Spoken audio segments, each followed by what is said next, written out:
फिर से सुमन की चीखों से गूंज उठा। लेकिन आज की रात सुमन की चीखों को सुनने वाला वहां पर कोई भी नहीं था। अगर वहां पर कोई मौजूद था तो बस हरिया, जो कि अब एक भेड़िए में बदल चुका था। सुमन के बालों को पकड़कर घसीटते हुए वो जंगल के बीचों बीच एक जगह पर ले जा रहा था। अगली सुबह गांव में। अरे भाई, पता नहीं क्या बात है, अपने गांव का हरिया किसान और उसकी पत्नी सुमन दोनों गायब हैं। दोनों का कोई अता पता नहीं। अरे कैसी बातें कर रहे हो भाई, ये कब हुआ है? अरे पूरे गांव में खबर फैली पड़ी है। कल रात को दोनों खेत की तरफ जा रहे थे, लेकिन लौटकर आए ही नहीं। तो हो सकता है अपने खेत पर होंगे। पूरा गांव ढूंढ कर आया है भाई। जानते हो क्या मिला वहां पर? क्या हुआ भाई? क्या मिला? बताओ हमें, क्या मिला? अरे हरिया की पत्नी सुमन के कपड़े पड़े हुए थे। शरीर का एक एक कपड़ा फटा हुआ झोपड़ी के बाहर पड़ा था, लेकिन दोनों पति पत्नी का कोई पता ठिकाना नहीं था। अरे भाई, लेकिन उसका जो दोस्त है ना रामू किसान, उससे पता करके आते हैं ना। अब तक तो दोनों साथ ही खेत पर जाया करते थे। हाँ, हमें उसके घर जाना चाहिए भाई। चलो चलो वहाँ चलते हैं, चलो। वो सारे लोग रामू के घर पर पहुंचते हैं। रामू अपने घर के बाहर बैठकर हुक्का पी रहा था। आज सारे के सारे लोग टोली बनाकर मेरे घर क्यों आ रहे हैं? क्या कोई मर गया क्या भाई? अरे कैसी बातें कर रहे हो? तुम्हारा सबसे अच्छा दोस्त हरिया और उसकी पत्नी गायब है और तुम यहाँ बैठकर हुक्का पिए जा रहे हो हैं? रामू ने अजीब सी नजरों से उन सब गांव वालों की तरफ देखा, जिसकी वजह से वो लोग एक बार के लिए डर गए। गायब है? अरे गायब नहीं है, मुक्ति मिल गई है। उन दोनों को मुक्ति मिली है। इस दुनिया में आकर हर इंसान पाप करता है और उसे उसके पापों के लिए मुक्ति मिलना बहुत जरूरी है। अरे ये कैसी बहकी बहकी बातें कर रहे हो भाई, हैं? और इसका चेहरा अजीब सा क्यों लग रहा है? लगता है दोस्त के मरने का गम बैठ गया है। पागल हो गया है शायद ये पागल। ये बात सुनते ही रामू चीख कर जोर से चिल्लाते हुए कहता है, पागल मैं नहीं हूँ, पागल तुम सब हो। और ये शैतानी जंगल अब तुम में से किसी को नहीं छोड़ने वाला, सबको खा जाएगा। याद रखना मेरी बात।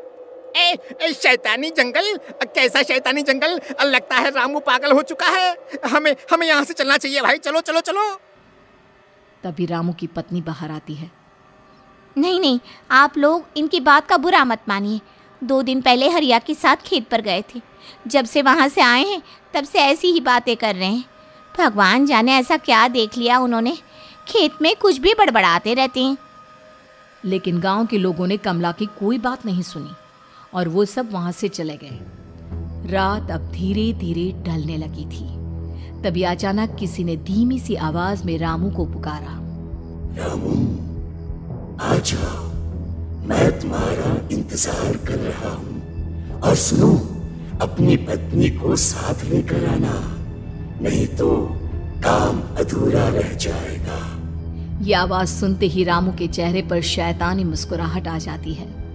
वो धीमे कदमों से अपने घर के अंदर आता है। क्या हुआ? तबीयत ठीक है ना अब आपकी? मैं तुझे अपने साथ खेत पर ले जाने आया हूँ, चल। मैं तुम्हारे साथ कहीं नहीं जाने वाली। मुन्ना गहरी नींद में सो रहा है और उसे अकेला छोड़कर मैं तुम्हारे साथ खेत पर नहीं आ सकती। वैसे भी तुम्हारे उन खेतों में भगवान जाने कौन सा राक्षस घूम रहा है, मुझे तो डर लगता है। रामू गुस्से में दांत पीसता अपनी झोपड़ी से बाहर आ जाता है और कमला गहरी नींद में अपने बच्चे के साथ सो जाती है। तभी अचानक रात को रामू की झोपड़ी के ऊपर एक साया वही गाना गुनगुनाते हुए घूमने लगता है जो हरिया के मोबाइल में बजा करता था। मैं मौत हूँ, मौत हूँ, मौत जो पसरी है चारों ओर, जो आएगी कहीं से भी निगल जाएगी सबको। मैं मौत हूँ, अब मैं छोड़ूंगी नहीं किसी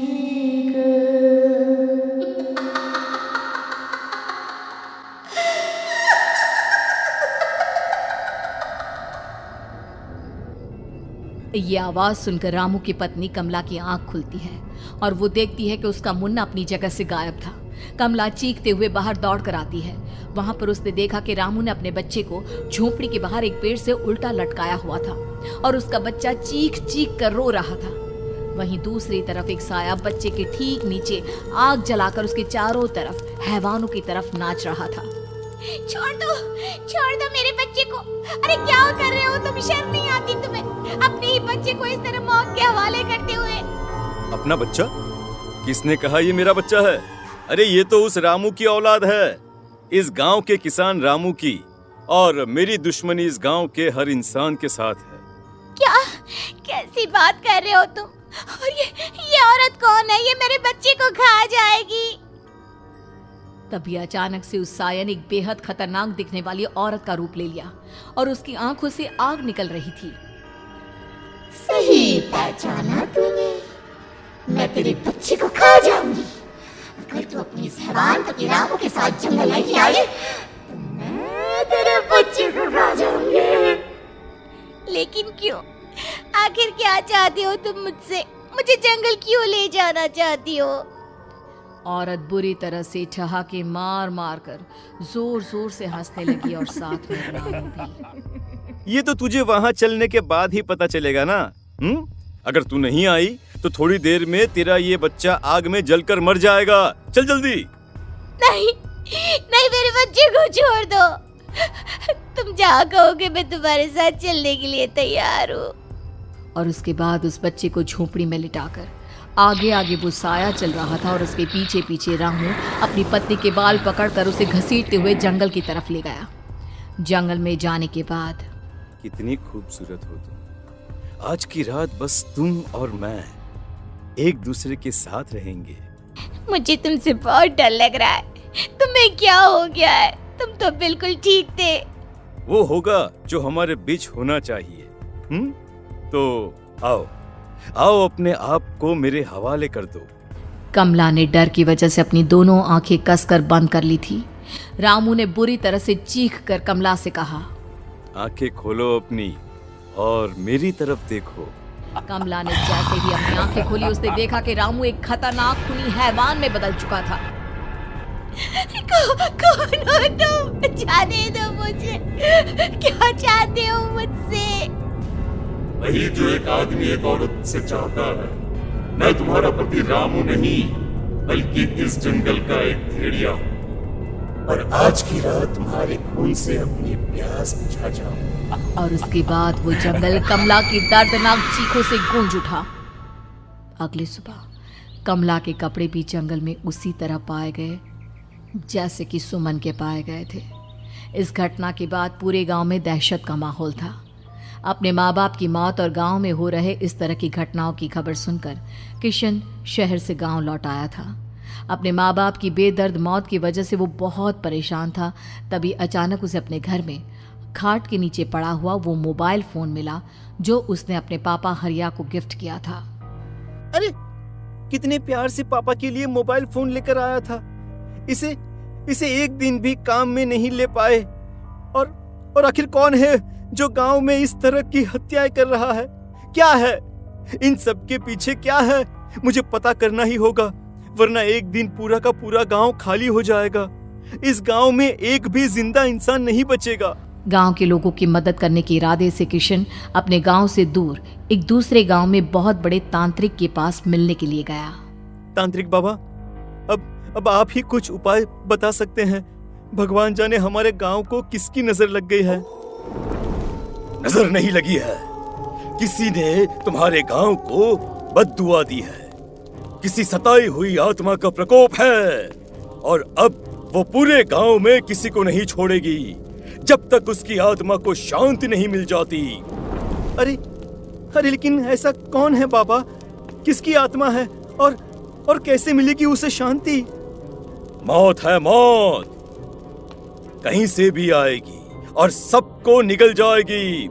इससे बचने का सिर्फ एक ही उपाय है, लेकिन उस उपाय को करना आसान नहीं होगा। जो भी उस उपाय को करने की कोशिश करेगा उसकी जान जा सकती है। भले ही मेरी जान चली जाए, लेकिन मैं अपने गांव के लोगों की जान बचाने की पूरी कोशिश करूंगा बाबा। तो ठीक है, फिर अगली अमावस की रात जैसा मैं कहता हूँ वैसा ही करना। अमावस की रात तांत्रिक के बताए अनुसार किशन अपने साथ केरोसिन लेकर जंगल की तरफ चल पड़ा। उसके हाथ में देवी के मंदिर का सिंदूर भी था। किशन जंगल के बीचों बीच पहुंचा। ये देखकर उसकी आंखें फटी की फटी रह गई। वहां एक उबलते पानी का तालाब था और कई लोगों की लाश लटक रही थी।